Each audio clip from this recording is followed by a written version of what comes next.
So good morning everybody, and it's nice to meet you all. I recognise a few faces here at least, which is a help, and hopefully I'll get to know some at least of you as the day goes by. So, spiritual capital, Mary asked me would I say something about that. It's a new idea, as you know, and so let's see. Very recently, the President of the Pontifical Council for Christian Unity, Cardinal Kurt Koch, said that Europe needs a spiritual key currency besides the euro. A spiritual key currency besides the euro. So he is seeing there really that there is a need for spiritual capital if Europe, and by extension the wider world, is to run well. The world needs to run on money, of course, but it's not the only form of capital it needs to run well. So a spiritual key currency. And is there a currency that could be adopted across Europe and indeed the wider world, which will allow all of us somehow to be able to relate to each other well, communicate well, cooperate well, and build human well-being and planetary well-being? I would myself nominate the notion of authenticity as perhaps such a currency. It's a language, I think, that perhaps we can all use irrespective of our religious traditions or none, or whatever. And I'll say a bit more about what I mean by authenticity in a few minutes. But basically the notion of spiritual capital, first of all, is the idea that there are different kinds of capital. There's material capital, which are things like buildings. There is intellectual capital, which is knowledge and all that. There is social capital, which is relationships and social reputation. And there is spiritual capital. And of course the other three capitals have a spiritual dimension. A spiritual dimension of material capital, for example, could be, for example, this building here is material capital. It's a property, it's a building, but it also has a spiritual dimension because it's All Hallows College, which is the trustees of which are largely Vincentian, and not just Vincentian, but it's a religious owned property, let's say. So the notion of spiritual capital is that there are resources which we can draw on to fund human well-being and planetary well-being, and that they are of a spiritual nature. And spiritual really relates to what is deepest in us and deepest in life, and it refers to notions like beauty, truth, goodness and love, which have been differentiated in compact human experience over time. That these are kind of ultimate realities which affect human living and planetary well-being, beauty, truth, goodness and love. And so they are spiritual realities in that sense because they refer to what's ultimate and to what's deepest about life. And if we have within us a capacity to be able to connect with these realities, then there is within us what can also be said to be a form of spiritual capital. There is a power within us that can connect us with these ultimate realities, and that too then, that power within, is a form of spiritual capital. And that's what I'm going to talk a bit about when I talk about authenticity, the power within us to connect with these ultimate realities that are beauty, truth, goodness and love in life. The desire for authenticity in our lives is a desire to live from the resources of spiritual capital. Authenticity has to do with self-presence, with the quality of self-presence we bring to our own lives, the lives of others, and the planet as a whole. Now, what kind of self-presence do you live with in the world? Do you live within yourself and with others and the wider world? What level does it get to, your kind of self-presence? And when I talk about self-presence here, I mean being present to ourselves at the level of the quality of our attentiveness, of our awareness, the quality of our questioning, the quality of our interpreting, the quality of our judging, the quality of our choosing and deciding. That the more we raise the level of those activities in ourselves, then we're coming into a higher quality of self-presence in the world. And a world that's made up of people who come to higher level quality of self-presence in those terms, in terms of attentiveness, questioning, interpreting, judging and deciding and so on, you're actually raising the quality of the world. So the notion of authenticity really is about trying to get to the level of self-presence in ourselves where we can actually reach beauty, truth, goodness and love. What are genuine beauty, truth, goodness and love in life? And let me just give an example to illustrate this. Imagine yourself lying on a beach. It's a lovely day and it's a bit sunnier than today, and you're having some time out after a very heavy week or whatever, and you've gone to relax and you don't really want to be bothered and so on, but there you are on this day off, taking it easy, sun shining, and there's a cry for help. You hear a cry for help. Now what do? Can you kind of come into yourself in that scene now? Imagine yourself in that scene, hearing this cry and being present there on the beach, let's say, and you hear this cry, and what happens inside you? Because something happens inside you. You might say, oh hell, I'm not interested in hearing that cry, I don't want to hear it. And you might want to shut it out, and there could be forces within that try to do that for you. On the other hand, you might feel called by other forces which say, gosh, this could be serious, I can hardly ignore it, I've come here to relax and all the rest, but there might be something happening to somebody that's too serious to ignore, let me see what I can do. So we do experience ourselves in situations pulled in different directions. Now the quality of authenticity in a human person will call them towards what's beautiful, true, good and loving in life.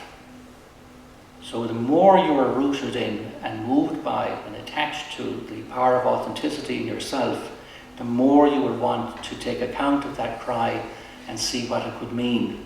The less you will want to just simply ignore it and have a nice time. So you're attending, you're hearing the cry, it comes into you through your senses and you attend to it, and you become aware of it and you attend to it. And what happens then?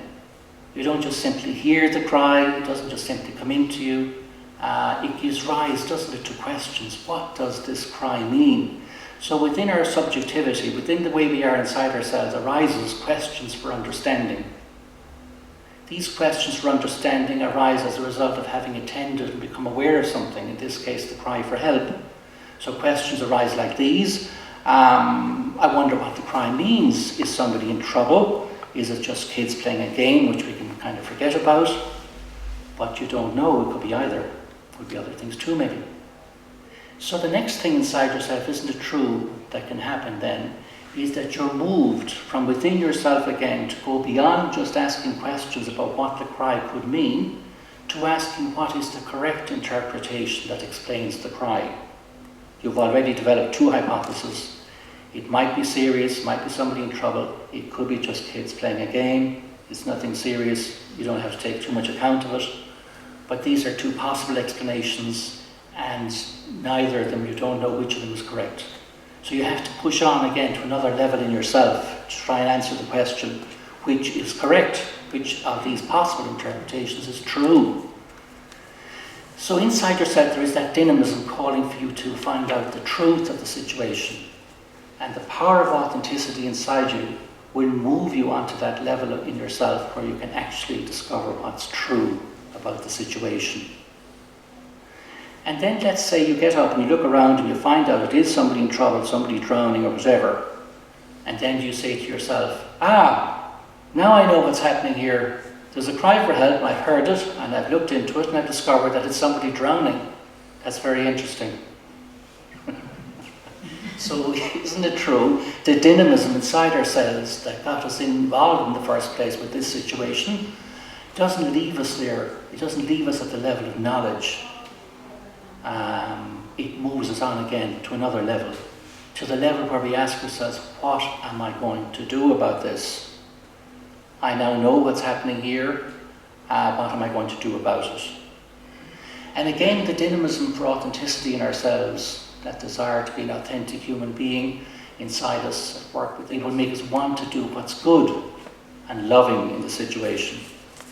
What would that be? To try and make some effort to save this person. If you can swim, you might try and save them yourself. If you can't, you might say, I'll have to get help. But either way, you'll want to do what's good to do in the situation. So there's a call to do what's good as well in us. And beyond that, that call to do what's good can go further still, because it can go to doing what is loving. And when we try to live at the level of what is loving in situations and rather than simply what's good to do, we're actually going the extra mile. Because love really in the end is gratuitous. It's doing what you don't absolutely have to do. Good is about doing what's right, what's just, what's ethical, what's legal maybe, whatever. But loving goes beyond that again. It says I don't have to go further, but I will, because I'm that kind of person. I'm moved in the end by love. The quality of my presence to myself and to other people and to my world is such that I am somebody who will be moved by the power of love. So all that is just to try and illustrate that there is this dynamism within the human person, within each of us as a human being, which moves us through different levels. And all of this is about being an authentic human being.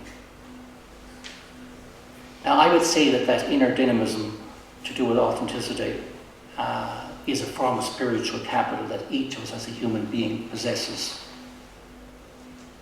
You know, as a human being, we find ourselves to be this way in the world.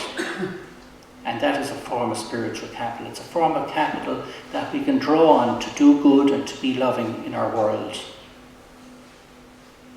It's a fund, if you like, available to us inside in our interiority, which we can dip into and take from to move us to do the things that are needed for our world.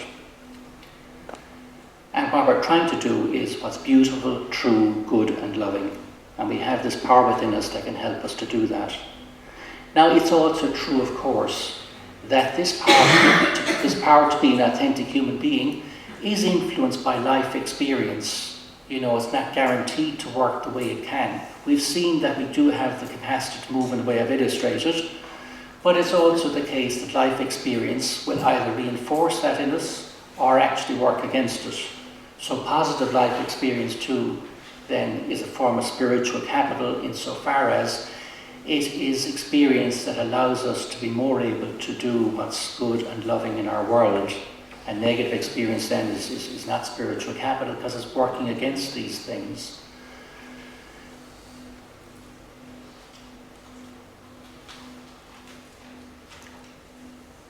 That's something about spiritual capital and authenticity at a conceptual level. Let me just take a few stories to... Tony de Mello tells a story, and I'm going to adapt it a bit to illustrate what I mean by spiritual capital, another way of trying to illustrate it.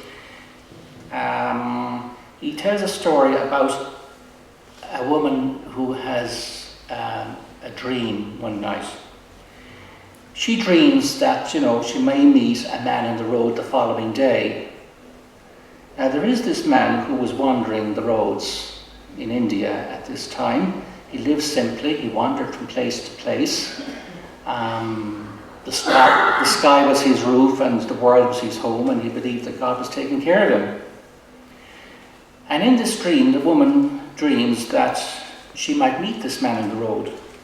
And she dreams that the Lord said to me, you will meet this man on the road in the morning. And if he gives you the stone he has, you will be the richest person in the world. And what happens next day? She actually meets this man. And she tells him about her dream. And then she says, will you give me the stone? Do you have a stone? Will you give it to me? And the man rummaged in his small bag and took out the stone. It was a beautiful diamond. He said to the woman, of course I will give it to you. I found it in the forest. You are welcome to it. Just gives it away.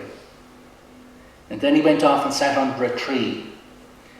The woman with the diamond went away and sat under another tree at a distance. She sat there until the evening, thinking now about all the things she could do with this beautiful diamond. And then, instead of going home, she went and found the man sitting in the distance under another tree and said to him, could you give me the riches that make it possible for you to give this diamond away so easily? The kind of wealth that can do that is worth so much more than this precious diamond. It is the real wealth that I need to live my life well. So the diamond is material capital, and the capacity to give the diamond away is spiritual capital. And how different Ireland would have been, for example, over the last number of years if it had people in business and so on who were living by this spiritual capital instead of with the greed and corruption that unfortunately has destroyed our economy and the lives of so many people. You can see the difference it would make there then to have people running our country and our economy and all that with the quality of spiritual capital, the quality to not be out to kind of just make more and more for oneself and people around one, but the capacity to want to build a world where you can care about other people to the point of giving from what you can give them for them to be better than they are. I lived for 13 years in the flats in Ballymun with Peter McVerry, and as I sometimes say to people, if Peter's a saint, and Barbara, you've heard me saying this, if Peter's a saint, then I'm a martyr. I won't go into the details. But Peter did say to me one day, I remember, that about what keeps him going. And he said that it is really that he experiences himself loved by the unconditional love of God. That he has the experience within himself of being loved unconditionally by God. And out of that then he finds he has the joy, the freedom, the commitment, the energy, the desire to do all that he does for homeless young people. And have done it now for so many years. You know, he's been doing it since at least 1974, almost 40 years now. It's very hard to sustain a commitment like that for that length of time, but there you are, and that's the secret behind why he is able to. That's spiritual capital. Nobody's paying him to live this way, to keep living this way, and all that. It's at another level. The quality of what's moving him is at another level. And it was an experience really that God is a kind God. I got that very deeply inside me there and then. And it was like water coming into a sponge. It just came in so naturally. And it was just so real as well. God is a kind God. Now, a foundation was laid inside myself that night, that evening, which has affected my whole life since. Because as I've been thinking about my life over the years since then, I've become aware just of how much actually that experience has contributed to the way I've gone in my life. And I'll say more about that. So, something that can happen to you as a very young child, and it provides a foundation of spiritual capital in your interiority. And so then when you're in situations with people and that, you're there as somebody who believes that God is a kind God. And ask yourself, what difference would that make to the way you are in the world, to your self-presence with yourself and others, if you're there as somebody who has experienced deeply inside yourself at a very early age that God is a kind God? Because so many people's experience of God, isn't it true, is quite different. It's been a punitive God, a vindictive God, even a harsh and demanding God. And what a different way then you turn out as a person if it was your experience. So, as I say, there is within us a dynamism for authenticity, a dynamism, something that moves us in that direction towards beauty, truth, goodness and love, but it also is influenced by the kind of life experience you have. And the more positive life experience you've had, obviously then this dynamism will have more say for you in your life. And if you've had negative experience, it's going to make it harder for that dynamism to prevail. It can, but it'll be harder. So each of us, I think, are called to, if you like, be agents of spiritual capital in the world, in this sense that the way we relate to others and are present to others and listen to others and all the rest of it can make a difference to how that person is going to experience themselves. And it's going to make a difference to whether or not the capacity for authenticity within them as a human being can prevail in situations. We can make a difference, and we can be spiritual capital in that sense in the lives of others. if it's okay with you, I'll give you another example of when I was doing a retreat in Manresa House in Dollymount. Some of you may know it. It's a Jesuit spirituality centre. And at the age of about 20, after I finished in the novitiate and was going to the university, I had this following experience. There were people, women doing a retreat with us, young Jesuits at the time. And I remember walking the grounds one evening and meeting this young woman who was on retreat. And we got talking. Silent retreat, but we got talking. But it was good that we did. And after a while, I just noticed, the way she was listening to me. There was just such a quality to it. And again, just like with my father those years before, something happened there again, unexpectedly, and very, very smoothly, like water into a sponge. I'll say, very smoothly it came in. I suddenly became aware, she's listening to me the way God does. She's actually revealing to me how God is attending to me in my life all the time. That's how I experienced it. And I experienced it really with great conviction, because it was utterly unexpected to me, and I wasn't trying to have it happen or anything like that, but it did. And it made me aware really that the way we're present to other people and the way we listen to them or not can have very decisive say for them in the sense of whether or not God can come to them. We can actually facilitate people meeting God in their lives by the very way we listen to them or not, the quality of our listening. That's why I'm emphasizing all the time that authenticity is about the quality of self-presence we bring to our world. And there is a natural capacity to be in the world in an authentic way, but life experience too has a say over how well we can live that natural capacity. If the natural capacity wasn't there, life experience wouldn't be able to create it. A stone, no matter how well it's attended to and looked after, is not going to come into that kind of experience of itself. So we have to be constituted from within with the capacity to be influenced and affected by life experiences in the ways I've mentioned, and we are. And then in 1974, a few years later, that was about 1972, in 1974, I was studying social science in the university, and I was studying, we were 100 people in the class, it was 85 women and 15 men. And I used to find myself at night going down to the little oratory in the house where I was living at the time, because I was wondering about leaving the Jesuits. And I was wondering about leaving because I got on well with women and wondered perhaps should I leave the Jesuits and make my life different.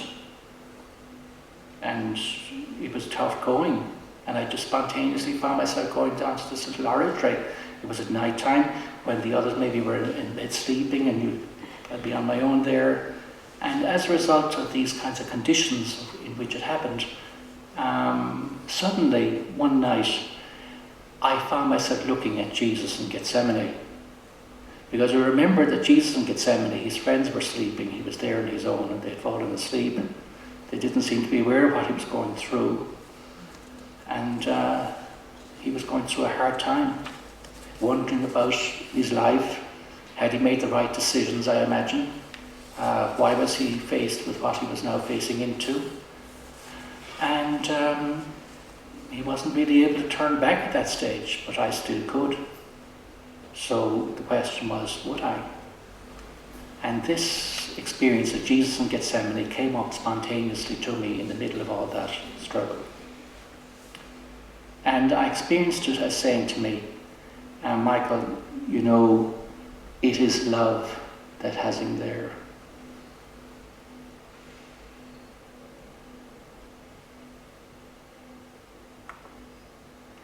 And you will also have that love with you. God's love giving you a capacity to go on and to take on what's needed to live your life the way God would want you to do, even though it will be difficult and painful and there will be suffering. And it's obviously your decision. Just like in the Annunciation story, God didn't tell Mary she had to become the mother of Jesus. God asked her and waited for her answer.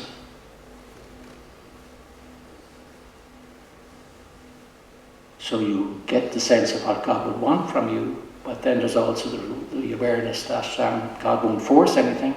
It has to be your decision too. And so because of that experience of the love that was in Jesus, coming to myself and getting a sense that, while my life mightn't be easy if I continue on as a Jesuit, I won't be on my own. I will have God's love with me. And what I'm being asked to do by being a Jesuit in my life will perhaps make it all worthwhile. And so I was moved to keep going. And so I'm still keeping going. But all those stories really, they're stories really of spiritual capital in a person's life. And we've all presumably had experiences like these. They may have taken different forms. They mightn't even have been within the Christian tradition. But I suppose what I'd be inviting you to look at really is, can you identify for yourself experiences in your own life of this kind of quality? And what effect did such experiences have in your life? What difference have they made to you?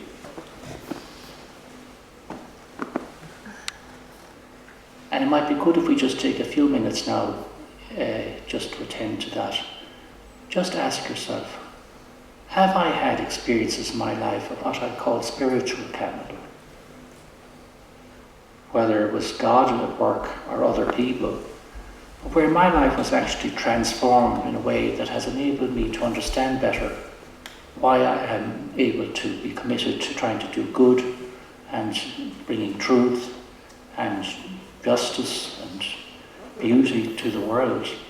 And all of you are committed people engaged in such activity. But can you find a connection between the way what you're doing now, the different roles you have, and experiences of this kind, which perhaps enable you to understand better where you're coming from, so that you can draw more from those experiences in the future as a fund of spiritual capital in your life that you can draw from more by becoming more aware of it and its value. So we just take a few minutes just to look at that. And then when we got back, he said to me he'd been asked by the bishops in Ethiopia to write a document about the 6 priorities they should attend to in Ethiopia. And I had a look at the document, and not one of the 6 priorities had the situation of women among them. Now, this was somebody who'd lived in this country for quite a time at this stage and would have been seeing these images every day, but it didn't come into his experience the way even on my very first day it came into me.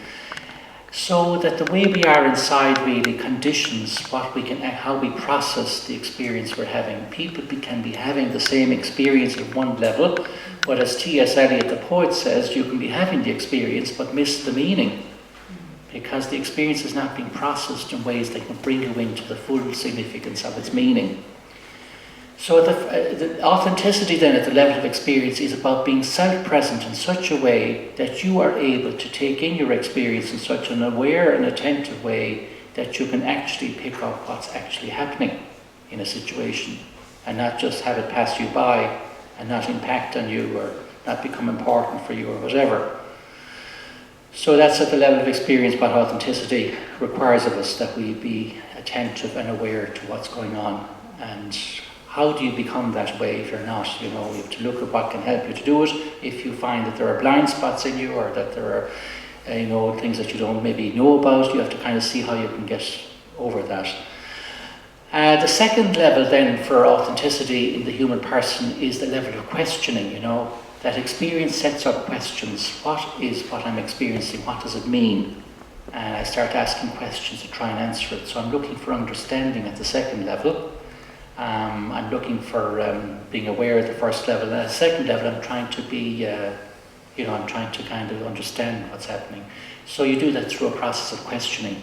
Now again, at the level of the authenticity in the human person, if you're in a state of authenticity in yourself, at the level of understanding, at the level of the desire for understanding, you will find yourself wanting to ask all the relevant questions about your experience. And to the extent that you're present to yourself at the level of understanding in ways that don't really want to understand your experience, you'll find yourself, maybe not always completely consciously, not letting certain questions arise because they're self-implicating and therefore they could be threatening, they could be making calls on you or whatever, and you'd rather not know. So inauthenticity in us is trying to block the call of authenticity. And at the level of understanding, inauthenticity functions by trying to make you not ask certain questions that you need to ask if you're to understand your experience correctly. And then at the level of judging, because again, as we saw in the story with the person on the beach, there are different possible understandings about the cry for help. It might have been just children playing, or it might have been something really serious. So you have different interpretations, and so you need to go beyond in order to know which is the correct one. So at the level of judging, which is where you try to reach correct interpretation, again, authenticity is about being self-present, being present to all that's in you that's relevant in such a way that you really want the truth and not just, any interpretation. You want the true one. And again, there would be forces at work that would be trying to block us off from getting to the truth and settling for an interpretation that may not be correct because the correct one might be self-implicating in ways that we wouldn't want to be implicated. And similarly then, authenticity at the level of decision-making moves us to ask, what do I do that's consistent with what I know? What kind of action would be consistent with the knowledge I've now arrived at through understanding and judgment? What does my experience and the way I've come to understand it and judge it require of me at the level of decision making in order to do what's good and loving in the situation? And authenticity again inside you then is kind of wanting you to get that quality of decision making. And again, you'll probably find there are things in you that are trying to kind of make you do the opposite, not get to that level, that qualitative level. So this is a human process, but it's a spiritual process as well. It's human process in the sense that every human being, in virtue of being human, is made in a way that enables them to be this way. It's part and parcel of being a human being, that you're made to be able to be this way, to have a capacity to reach beauty, truth, goodness and love by moving through these different levels, powered by the desire and the dynamism for authenticity. It's a spiritual process because beauty, truth, goodness and love, which is what this process brings you to through its different levels, is ultimate reality. Beauty, truth, goodness and love are ultimates in life. So they are, in that sense, they are spiritual. What's ultimate is spiritual, and these are ultimate realities. So that then also means that attending, questioning, judging and deciding can be forms of spiritual practice. We think of spiritual practices as things like maybe going to church, praying in a certain way, whatever. These are, traditionally understood as spiritual practices. But what I'm saying here now is that there are practices to do with being an authentic human person that can be named as spiritual practices, because these are the practices we need to be doing if we're going to be able to get to beauty, truth, goodness and love, which are the ultimates in life. So practicing attending well, practicing questioning well, judging well, deciding well, these are practices that can be cultivated and nurtured and developed and deepened by certain ways of doing things. How do you attend better to your experience? How do you question your experience better? How do you judge better in situations? How do you decide better in situations?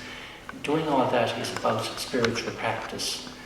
Now, mindfulness is a very popular notion today, and we talk a lot about being mindful and practicing mindfulness. But I would think actually that we should be speaking more about practicing self-presence, authentic self-presence, which I think is a better language and actually is more accurate, I think, to what's going on.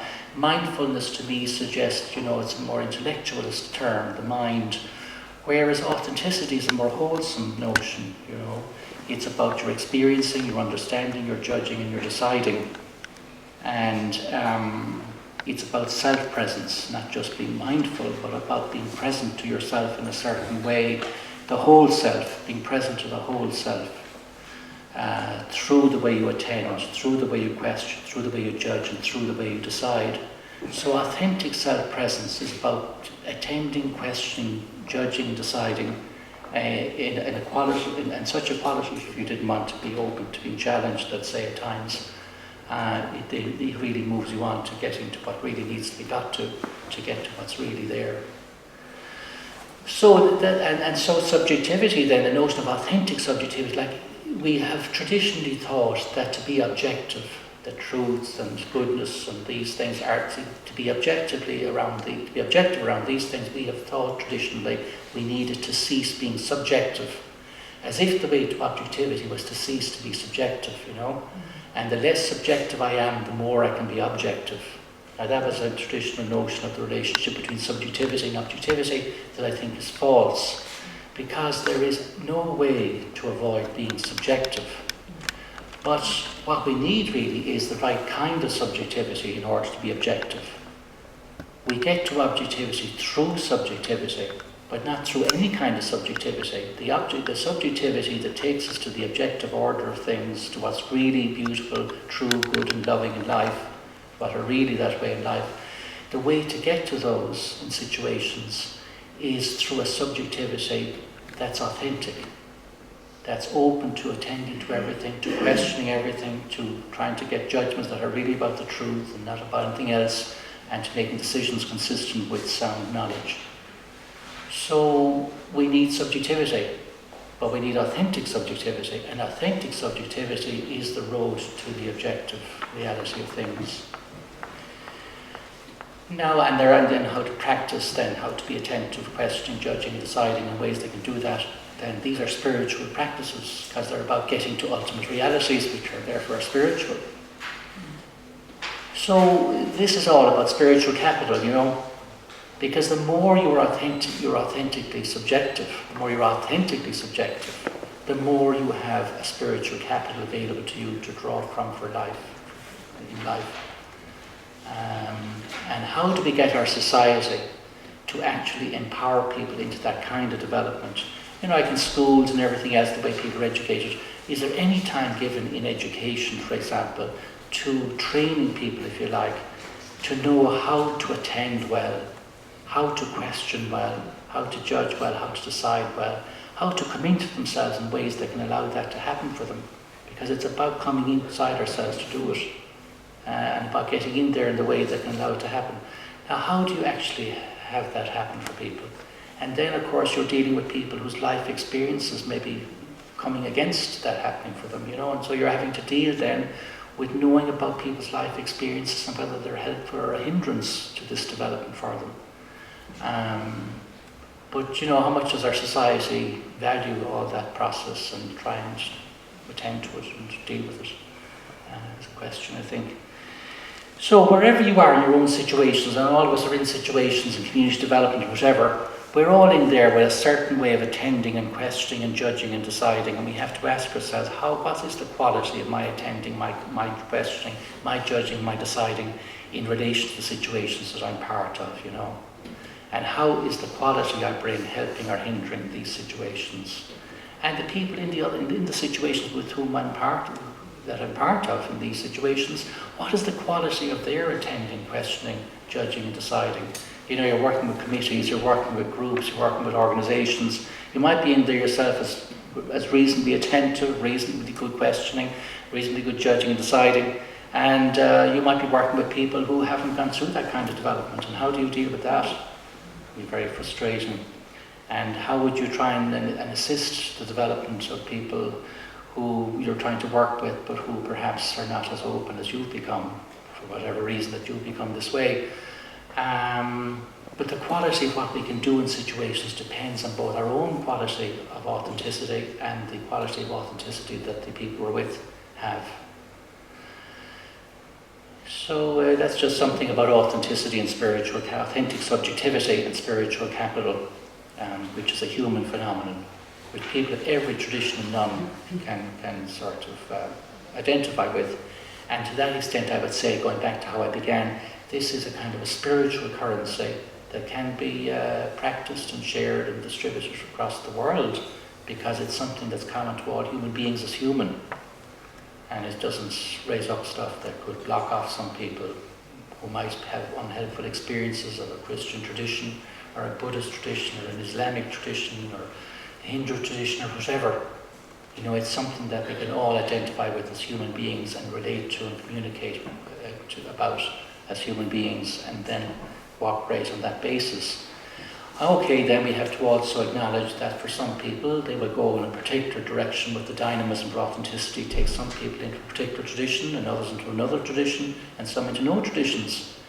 But what's common to us all is if we're all desiring to be authentic, even if it takes us in different directions, if the desire is common and we really are trying to function according to being faithful to that desire, then the differences that are there can be worked with, you know, because we're all trying to get to beauty, truth, goodness and love from our different positions and perspectives and whatever.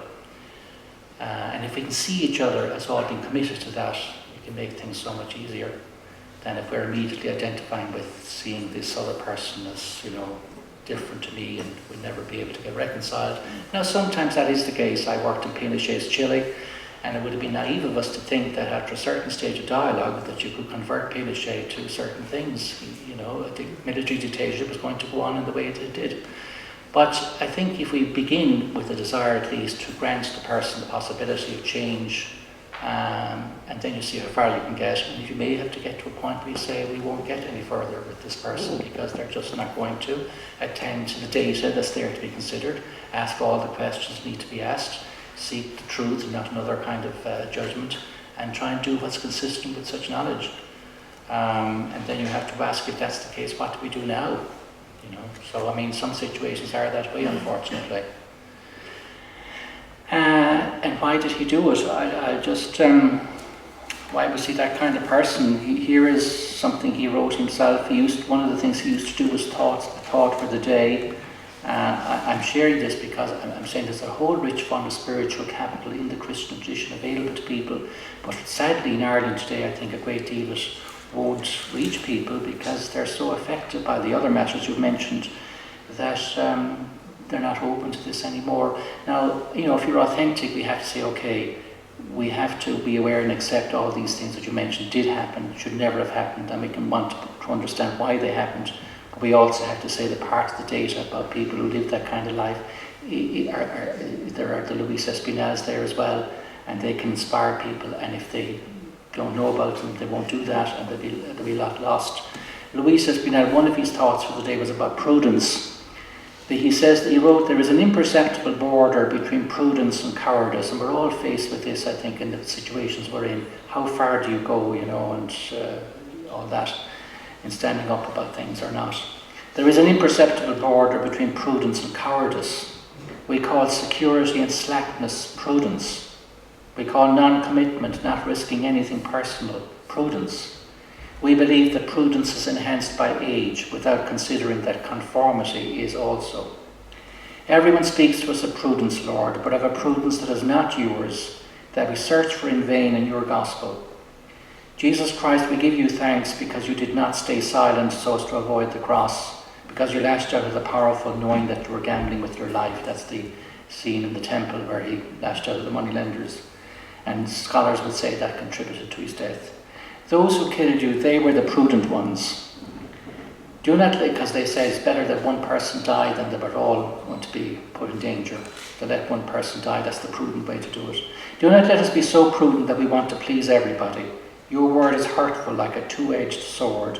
Besides the Beatitudes, you also pronounce condemnations. It is a subversive text, the Beatitudes. We do not want a prudence that leads us to omission, that makes imprisonment impossible for us. The terrible prudence of stilling the shouts of the hungry and the oppressed. He didn't realize then really that even more than that was possible for him, that he would be kidnapped, tortured, killed. Give us sincerity so that we do not call cowardice or conformity or convenience prudence. It is not prudent to, quote from the Bible, to sell all that you have and give to the poor. It is imprudent to give one's life for God and for one's brothers and sisters. Whenever we feel the temptation to prudence, let us remember that, quote again from the Bible, you have chosen the weak of the world in order to defeat the strong and the stupid to confound the wise. That's a quote from the Bible. For the prudence of the world is the enemy of God. And, you know, there are many others. And sadly, people like that, and and their testimony is not available to people because they don't think, when they think priests, don't think of martyrs and people who've given their lives and did so really out of their Christian convictions.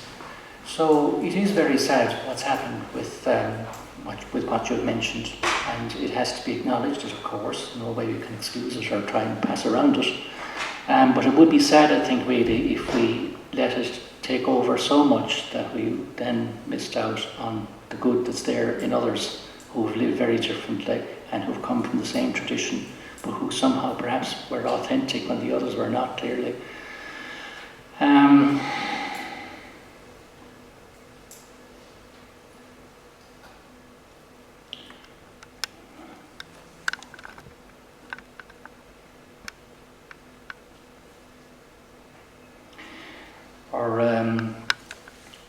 Carmen in Mexico, who was a friend of mine when I was in Mexico for some months, she was a catechist, the first catechist of her people, a first person rather who got a university education from her people, and then she was also a catechist. And she wrote to me in 1994 when the Zapatista uprising occurred in Mexico, and she started from a traditional place. And Michael says, I have felt so cowardly, so impotent. There are images of people killed, of my brothers and sisters, peasants and indigenous people, on the ground, their corpses so defenceless, the wretched army killing without mercy, and all the media saying that they, the Zapatistas, are rebels and that they are evil.